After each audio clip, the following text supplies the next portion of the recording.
Hi, ladies and gentlemen. This is Miss Flood. I want to take you on a really quick tour through Nearpod. Before I get started, I want to say that there are a limited number of district licenses available for Nearpod. So if you see something that you like, or if you've already used Nearpod in the past and you just want to expand its capability as far as storage and some other bells and whistles, please reach out to myself, Tammy Flood, tsample at cheltenham.org, Lisa Rock, or Kevin Murphy, and we'll be happy to do what we can to see if we can get you a license if there are still some available. So act fast if you're really interested. All right, let's go ahead and get started.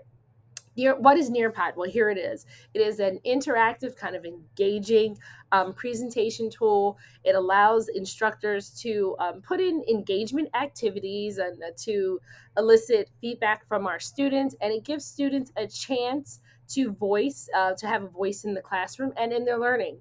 In their dashboard, when you first open up Nearpod, you will notice on the left is where you will see your lessons stored. You can grab reports. So, Nearpod does have great analytics, a school and a district library, and right in front of you is really where you do all your creating. So, if you see here this button where it says create, the drop down menu right here has all the different things you can do. So, I'm going to show you basically how you can do that. When you first log in, you'll select Add Content and Activities. From there, you'll come to this screen, and in this screen, you have a choice to use either the beta slides or the traditional slides. I highly recommend the beta slides because it looks like that's going to be the new slides, and it's really simple, and there's nothing about that that would be odd to you. It looks like your normal kind of text editor. From there, you open up and then you can start building your lesson as you normally would. And you have all of these wonderful tools where you can add images, you can even add GIFs in there. You can record a video, upload a video, or even audio files. So it really just looks like everything else you've ever used before. Once you have created your content slides, you can go in and put in those activities. So you may decide that you do one or two slides and then you want to ask the students a question just to gather some quick feedback. You can go to activities and then you can select a quiz, or you can do a poll or a great matching activity using vocabulary that you used in the lesson. You can even do a great SEL activity, upload a bunch of images or have students kind of draw out what they're feeling. So there are a host of activities in Nearpod that make it worthwhile. Once you do that, you're ready to launch. So you can share anytime. This is great because it integrates seamlessly into Google Classroom. It integrates into Canvas, or you could just easily share a link or a code.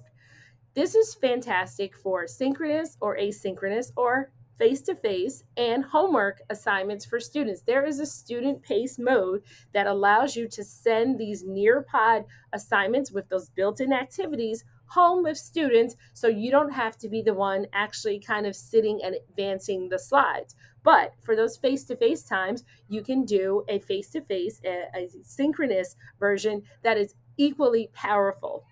Once you're done with all that, again, copy the link, upload it to your Google Classroom, or embed it in your Canvas, and you are ready to go. The students can simply join and they will start to experience Nearpod.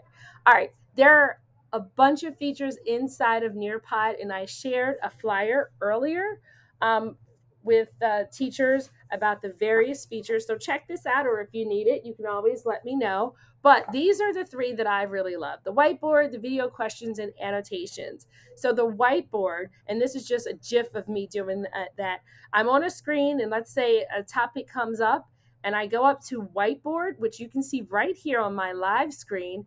I open that whiteboard, and as you see in the GIF in the back, I can start drawing, working out a problem, taking a list, whatever it is. So I can do that in the middle of a lesson that's already created, just to kind of get some real-time feedback from students. So the whiteboard is one of my favorites. It's also newish. A second one is the video. Now, the videos were always able to be played inside of Nearpod, but what they did to make it more robust is to make it a little bit more like Edpuzzle. And I'm not sure if you've ever used Edpuzzle before, but what it allows you to do is to play a video, but stop the video for the student automatically and ask it a formative question, ask it a question about the video portion that they've seen along the way, and then the student can't advance until they have answered that question. All right, next up is the access to student data. What I most love about Nearpod is that student data is recorded and captured very easily. What you're seeing here is that post session, you will receive a report from Nearpod, or you can go back to your dashboard. And when you first enter into Nearpod, you can activate your session and you can see how your students did. So if I look at my reports, I click on reports, I can see the presentation, and then I can see the particular session. So, first period class, I had 6 students. I can click in there. I can get that report emailed to me from directly from Nearpod, or I can select a PDF download.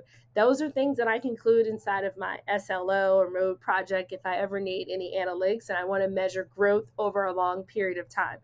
All in all, I think you should know that Nearpod is one of those tools that has been around a long time, but they do a great job with keeping students engaged in their learning, keeping teachers connected with students, and they also try to make it fun. Right here is an activity called Time to Climb, and during various seasons, it is their gamification, almost like their Kahoot.